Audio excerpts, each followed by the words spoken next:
नमस्कार, मैं हूं आलोक मेहता। एडिटर्स में आपका स्वागत है। हमारा अनुरोध है कि आप एडिटर्स देखें, लाइक करें, सब्सक्राइब करें, मित्रों को, ग्रुप्स को फॉरवर्ड करें और उनसे भी आग्रह करें कि वे भी सब्सक्राइब करें ताकि अधिकाधिक दर्शकों तक नियमित रूप से हमारी बात पहुंचे। वो सब्सक्राइब करेंगे, अपने विचार रखेंगे, आप अपने विचार कमेंट्स हमको देंगे, हमेशा उसका स्वागत है। शंकराचार्य राजनीति में, अब शंकराचार्य भी राजनीति में आएंगे क्या? जिस तरह से प्रयाग में जो घटनाएं हुई हैं, उससे ऐसा लगता है कि शंकराचार्य के नाम पर सुप्रीम कोर्ट में तो मामला चल ही रहा है।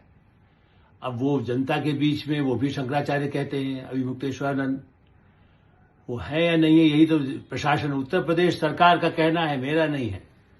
उत्तर प्रदेश सरकार प्रशासन ने पूछा है कि क्या आप अधिकृत हैं, आप शंकराचार्य हैं, कैसे हैं? प्रशासन उत्तर प्रदेश सरकार का ही है और इसलिए कि उन्होंने भी जिद कर लिया कि साहब माघ मेले में मुझे नहाने के लिए स्नान अमावस्या के उस अवसर पर, माघ के अवसर पर मैं पालकी के साथ जा रहा हूं और मुझे रोका गया। भाई, आप सैकड़ों की भीड़ लेकर के यदि जाएंगे और जहां पर उसी प्रयाग में कुंभ मेले के समय जहां बड़ी संख्या में, उसको सैकड़ों में भी बताया जाता है, अलग अलग विवाद रहे हैं, कितने सैकड़ों मारे गए, कितने नहीं मारे गए, हजारों मारे गए, नहीं मारे गए, वो दूसरा विवाद उत्तर प्रदेश सरकार पर जो कलंक की तरह से आज भी उसको धुला नहीं है। प्रशासन खास करके उसकी जिम्मेदार मान करके अधिकारियों पर कार्रवाई भी हुई, जबकि महंत आदित्यनाथ जो है मुख्यमंत्री हैं, इसलिए आप ये नहीं कह सकते कि सरकार किसी ऐसे व्यक्ति की है जो बड़ा ही विरोधी हो संत महात्माओं के। अब लेकिन ये तो सही है कि यदि मुख्यमंत्री होंगे तो हो सकता है अभिमुक्तेश्वरानंद सोचते हो कि मैं प्रधानमंत्री क्यों नहीं हो सकता हूं, मैं ही क्यों नहीं शासन चला सकता हूं। चूंकि शंकराचार्य को तो वो कहते हैं कि न हमें सरकार कुछ सर्टिफिकेट दे सकती है, न सरकार हमें रोक सकती है, न हमें सुप्रीम कोर्ट कुछ फैसला कर सकता है। हम घोषित शंकराचार्य हैं। किसने घोषित किया? वही, चूंकि स्वामी स्वरूपानंद जो पीठ थी, ज्योतिष पीठ के, उसके भी वो रहे वैसे पुरी के, और उनको माना जाता रहा कि भाई वो बड़े ही माने हुए स्वरूपानंद जी जो हैं द्वारका के, उनके उस तरह से जिनको महत्व सबने माना। और पहले इसलिए हम अपने दर्शकों को, जो यदि कोई कंफ्यूजन न रहे, भ्रम न रहे, इसलिए मैं बिल्कुल स्पष्ट रूप से कहूंगा, जितना संस्कृत, मैंने भी छात्र रहा हूं विक्रम विश्वविद्यालय में, संस्कृत भी पढ़ा है, थोड़ा बहुत जो मेरे पीछे कई ग्रंथ हैं दाहिनी तरफ जो पूरा आपको नहीं दिखाई दे रहे होंगे, लेकिन मेरे पास वेद पुराण सब रखे हुए हैं, उनमें 4 शंकराचार्यों को ही भारत में अधिकृत माना गया।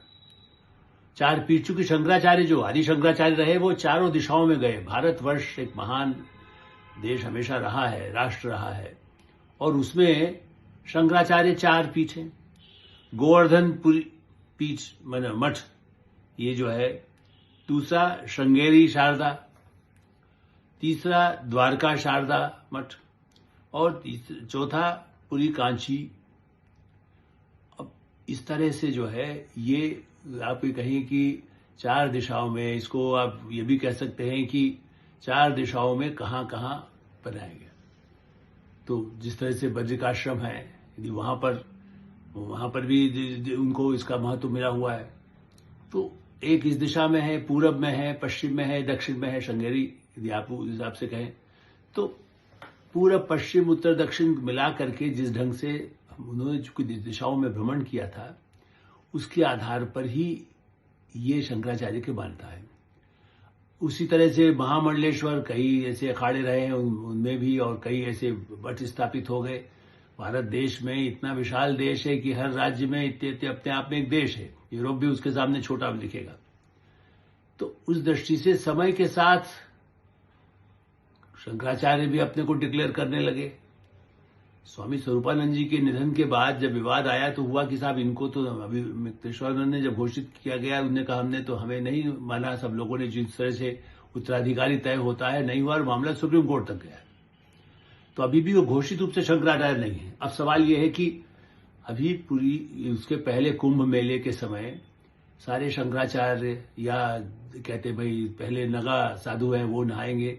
साधु संतों को प्रति मेरे हमेशा बड़ा ही सम्मान रहा है, चूंकि महर्षि रहे हैं, आप यदि वाल्मीकि, यदि आप कहें वशिष्ठ कहें, और हमारे यहाँ तो माने जो संदीपनी आश्रम के संदीपनी गुरु हैं, तो हम तो उनको भी महर्षि उसी तरह संदीपनी मानते हैं।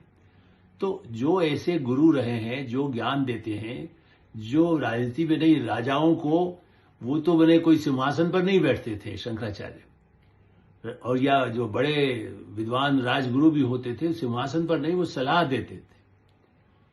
हाल के वर्षों में भारत की आजादी के बाद ये क्रम चला कि भाई ठीक है, वो भी राजनीति में आ सकते हैं, चाहे गोहत्या के मुद्दे थे तो वो भी साधु संत आए, सड़कों पर आए, गोलियां चली, वो उससे राजनीति की और थोड़ी गरमाई।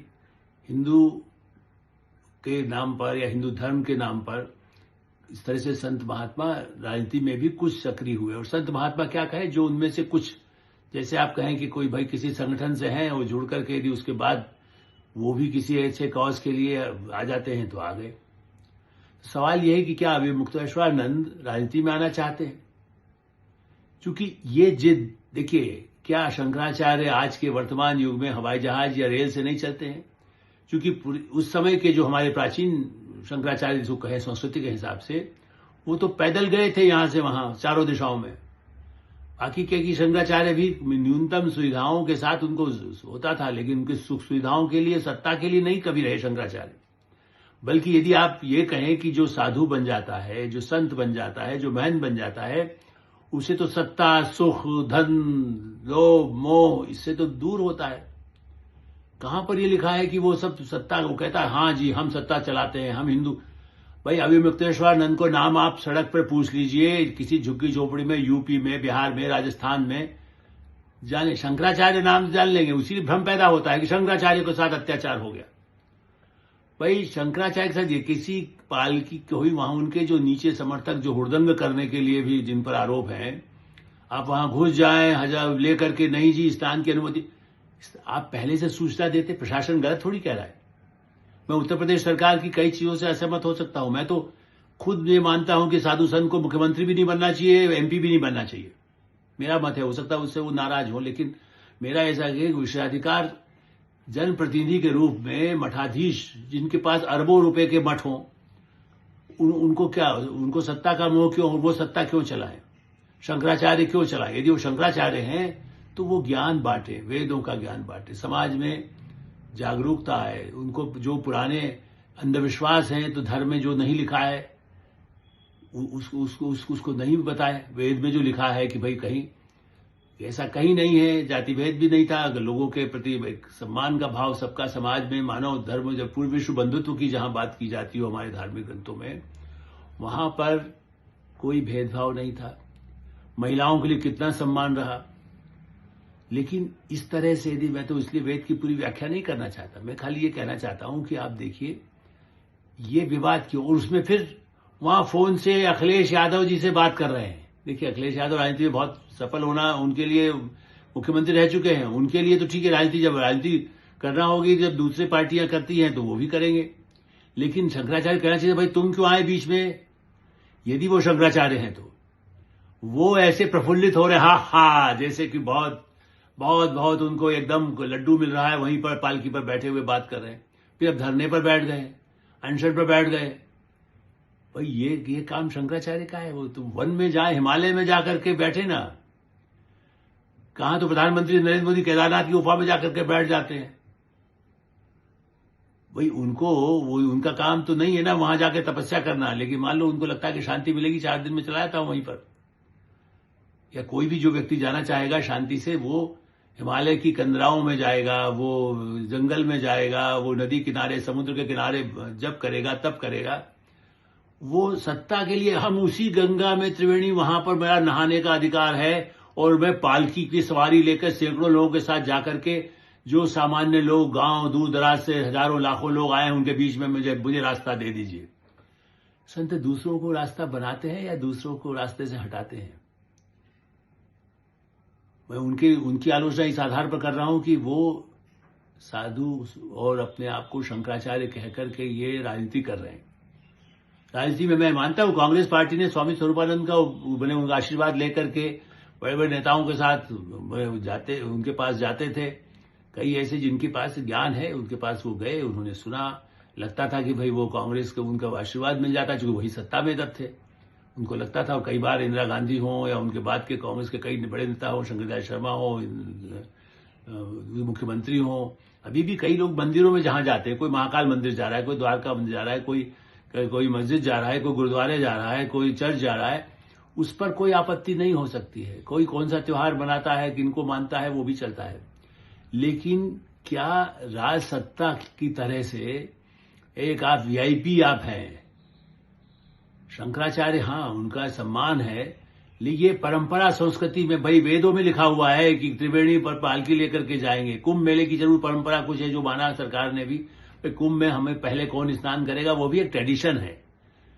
वो कोई धर्म ग्रंथों में अंकित नहीं है कि कौन सा साधु पहले नहाएगा।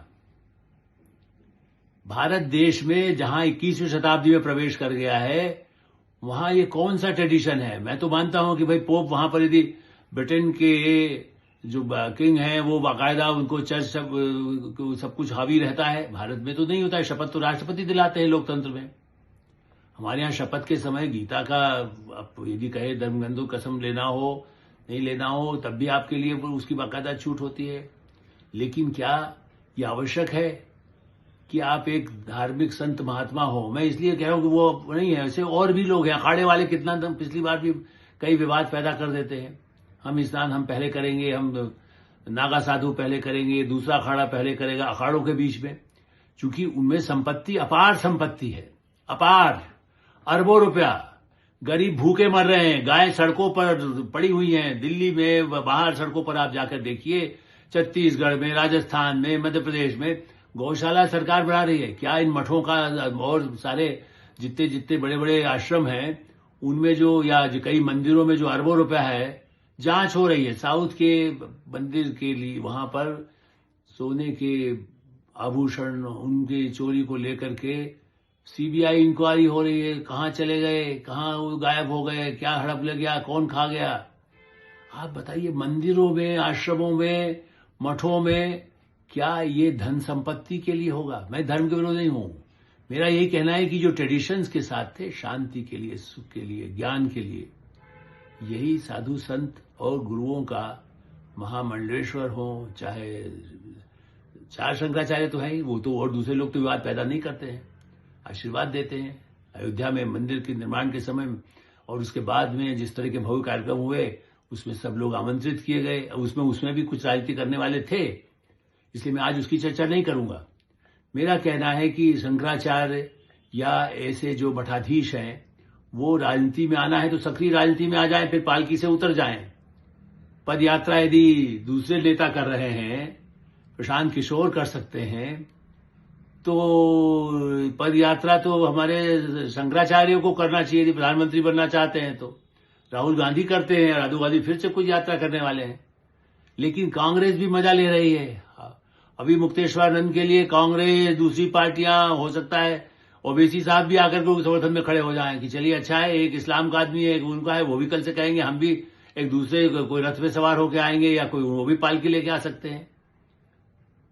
फिर किसको रोकेंगे आप? चर्च की तरह ट्रेडिशन में वैसे कहेंगे हम भी ऐसे ही जुलूस निकालेंगे, हम भी वहां जाकर के, हमारे लिए ये पवित्र है। तो ये विवाद पैदा करना, धर्म को राजनीति में इस तरह दुरुपयोग होना, ये बहुत दुर्भाग्यपूर्ण है। सरकारों को भी सोचना चाहिए। इसके लिए भी वो कहते हैं कि क्या सर्टिफिकेट देंगे? हाँ, संविधान में परिवर्तन करिए, सुप्रीम कोर्ट हस्तक्षेप करे कि इस तरह से समाज में तनाव पैदा करके धार्मिक किसी भी नाम पर यदि कोई तांडव कर रहा हो, तांडव मतलब जिससे कहता है संतोष पैदा करना हो, नागरिकों को भ्रम पैदा करना, और सुप्रीम कोर्ट में मामला पड़ा है तो फैसला करे शंकराचार्य है या नहीं है। रिक्वेस्ट सुप्रीम कोर्ट से भी हम निवेदन करूंगा कि आप उस बारे में फैसला करिए। लटका उसमें क्या तारीख पर तारीख लगाना है, देख लीजिए, हिसाब कर दीजिए सबका। सर्वोच्च न्यायालय तो सर्वोपरि है लोकतंत्र में। अब नहीं है कोई राजा, जब राजा नहीं है, उनके प्रीव्यू पर्स खत्म हो गए हैं, तो उनका कैसा प्रीव्यू पर्स है? धर्म में जो लिखा गया वेद को कर लीजिए। वेद के ज्ञाता रहे हैं बड़े बड़े हमारे सुप्रीम कोर्ट के न्यायाधीश भी, उनसे सलाह ले लीजिए, कंठस्थ थे उनके पास। मैं नाम नहीं लूंगा, अपने आप सुप्रीम कोर्ट जानता है, उन लोगों के पास संस्कृत के स्कॉलर रहे हैं, पूर्व मुख्य न्यायाधीश तक।